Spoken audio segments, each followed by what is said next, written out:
Shalom. All praise to Yahweh Shemi Hashah. Double honor to the Apostle JMS. My name is Amnava Allah coming at you another video.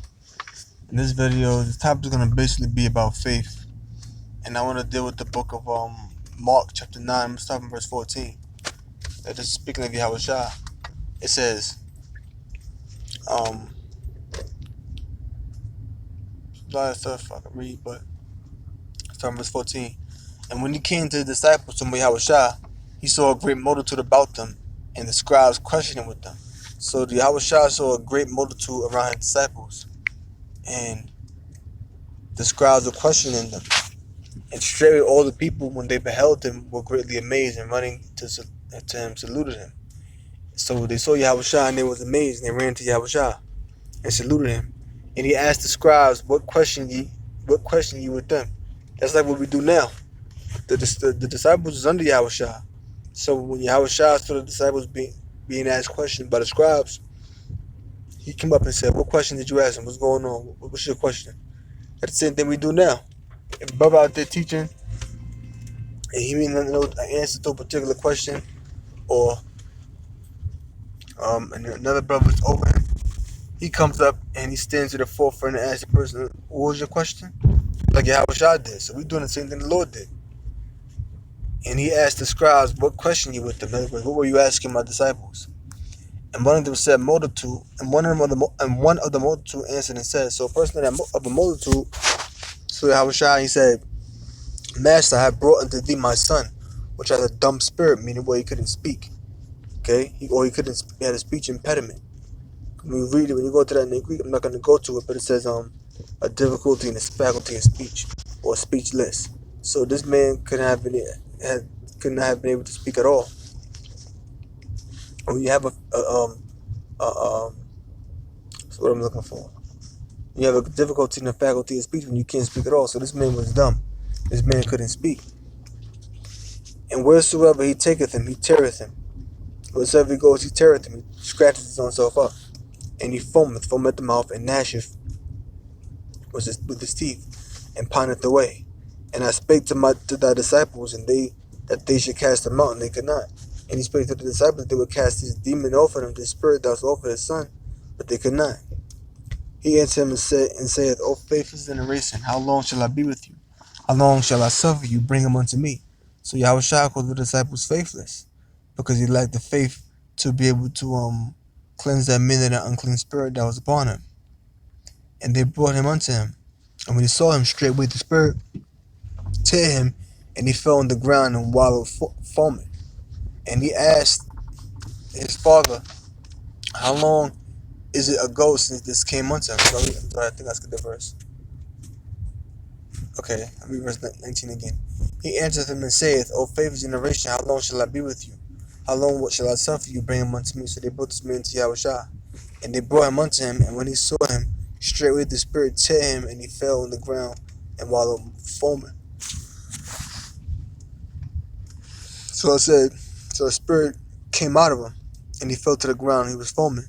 And he asked his father, how long is it ago since this came unto him? And he said, of a child. I'm sorry, the spirit didn't come out of him, excuse me. It says straightway the spirit tear him.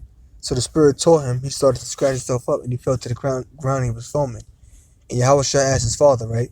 And he asked his father, how long is it ago since this came unto him? And he said, of a child. So he said he believed that he was a child. And oftentimes it have cast him into the fire, into the water to destroy him. Sometimes this man fell into the fire, and sometimes he fell into the water. Fire to be burned, water to be drowned.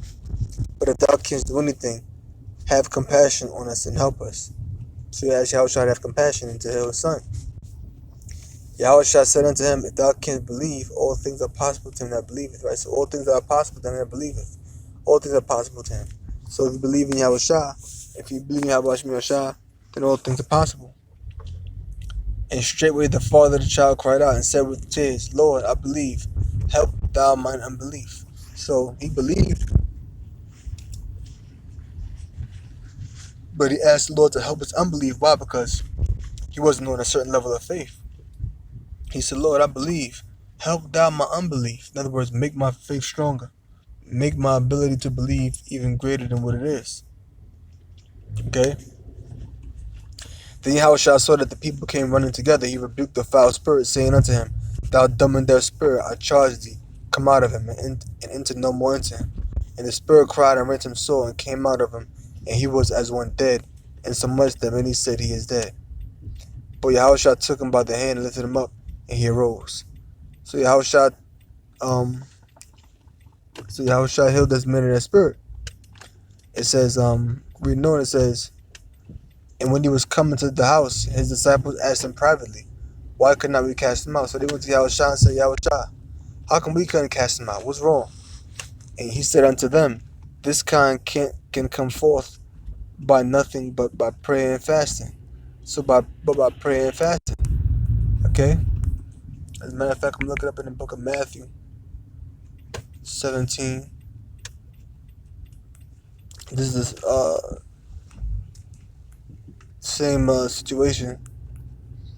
I just wanted to get to that part when it said help them unbelief. This is the book of Matthew 17:21. Howbeit this kind goeth not out but by prayer and fasting. Or some verse 19. Matthew 17:19. Then came the disciples to Yahushua apart and said, Why could we not cast them out? And Yahushua said unto them, Because of your unbelief. For verily I say unto you, if ye have faith as a grain of mustard seed, you shall say unto this mountain. A mustard seed is a very small seed. So if you have the smallest amount of faith, you'll say to this mountain, Remove hence to yonder place, or to go beyond, to go over here. And it shall remove, and nothing shall be impossible unto you. In other words, that saying is, even with the slightest amount of faith that you may have, if you have even a small amount of faith, like a mustard seed, if you have the faith of a mustard seed, that you'll be able to do great works. Because a great work would be like moving a mountain. That's even the phrase, moving mountains. Moving mountains would be like doing a great act. So move hence to yonder place, and they shall remove, and nothing shall be impossible unto you. Howbeit this kind goeth not out but by prayer and fasting. So that kind of faith you don't get by prayer and fasting. Let's look at the word prayer. Okay.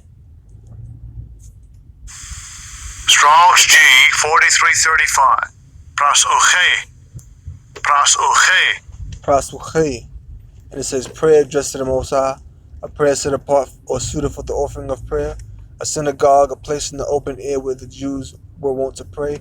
Outside the cities where they had no synagogues, such places were situated upon the bank of a stream or the shore of a sea where there was a supply of water for washing the hands before prayer. In other words, prayer means to ask. So by this kind cometh not by prayer and fasting. Prayer meaning asking the Most High. Let's get that word fasting.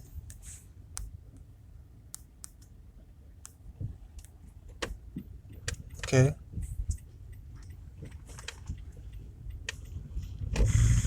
Strong's G 3521. Nestaya. The word there is nestaya, fast. A voluntary as a religious exercise, a private fasting. The public fast prescribed by the Mosaic law and kept yearly on the Great Day of Atonement, the 10th month of Tishri. The fast accordingly occurred in the autumn when navigation was usually dangerous or account of storms. And it says in parentheses, the month Tishri comprises of part of our September and October, which they just they don't know what the hell they're talking about. And a fasting caused by want or poverty. And a fast is when you're afflicting your soul. Okay, you aren't physically eating anything. Your body feels you aren't eating anything or drinking anything. That's what the real fast is. No eating or no drinking for a 24-hour period. And though you aren't eating or drinking, your body feels physically weak, but it's your spirit that keeps you going. And that's what boosts your spirit. And that's what boosts your faith. If you've ever fasted, you realize that after you fast, it feels like whatever you was dealing with is just you don't even got a problem about it no more. And this is the last scripture I want to get. This is the book of Philippians chapter 4, verse 1. Therefore, my brethren, dearly beloved and longed for, my joy and crown, so stand fast in Yahweh Shah, my dearly beloved. I beseech Euodia and beseech Syntyche that they be of the same mind in Yahweh Shah. And I entreat thee also, true yokefellow, help those women which labor with me in the gospel, with Clement also, with others my fellow laborers, whose names are in the book of life.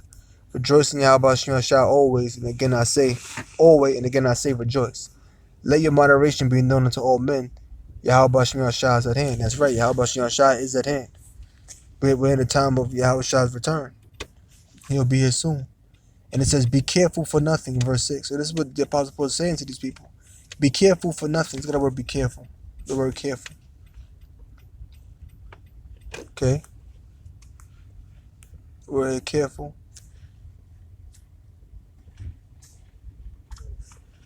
Strong's G 3309. Merenao. Merenao. And it says, to be anxious, to be troubled with cares, to care for, look out for a thing, to seek to promote one's interests, caring or providing for. So that word there, be careful for nothing, means to be troubled with cares, to seek to promote one's interests. Don't seek to promote your own interests, your own worldly interests, but rather things that are building of the spirit. And it says to be troubled with cares. So be careful for nothing means that don't be troubled with cares, meaning don't be troubled with the cares of this world. So it says, be careful for nothing, but in everything by prayer and supplication. With thanksgiving, let your request be made known to the Most High. So with prayer and supplication, with thanksgiving, let your prayers be made known to the Most High. So you let your prayers be known of the Father. Look at that word supplication real quick. Look at that word supplication. Strong's G 1162. Deesis. This is word supplication. Need, indigence, want, privation, penury, a seeking, asking, entreated to the Most High or to man. And I got the word thanksgiving. Eucharistia. You see that right there? That's Eucharist. That's where we get the word Strong's Eucharist G 2169. Eucharistia. But Eucharistia means thankfulness, the giving of thanks. So I'll read that verse again. It says, be careful for nothing, but in everything by prayer and supplication with asking, let your request be made known to the Most High. So don't be careful for anything. Don't be caught up in the cares of this world, but in everything be by prayer and supplication with fasting, let your request be made known to the Most High. So whatever request it is you have, you make it known to the Most High by praying. Okay? And fasting as well. Look at the word request right here in the Greek. And then I'm going to close on that. See what the word request say. Strong's G 155. Itema. Petition request required. So that's basically it on that. You know. I'll start read verse 7. Last verse. And the peace of the Most High, which passeth all understanding, shall keep your hearts and minds through Yahweh Shah. So when you're careful for nothing, and but in everything by prayer and supplication with thanksgiving, and you let your requests be made known to the Most High, and the peace of the Most High, which passeth all understanding, shall keep your hearts and minds through Yahweh Shah. So your heart and your mind is going to be kept in His faith and in His truth through Yahweh Shah, who's our mediator. Because when you're praying to the Most High, Yahweh Shah He's that middleman. So you're praying to the Most High in the name of His Son Yahweh Shah. So with that, I'm going to close. Everybody learn something. All praise to Yahweh Shah. Wahara Kakwadash. Shalom.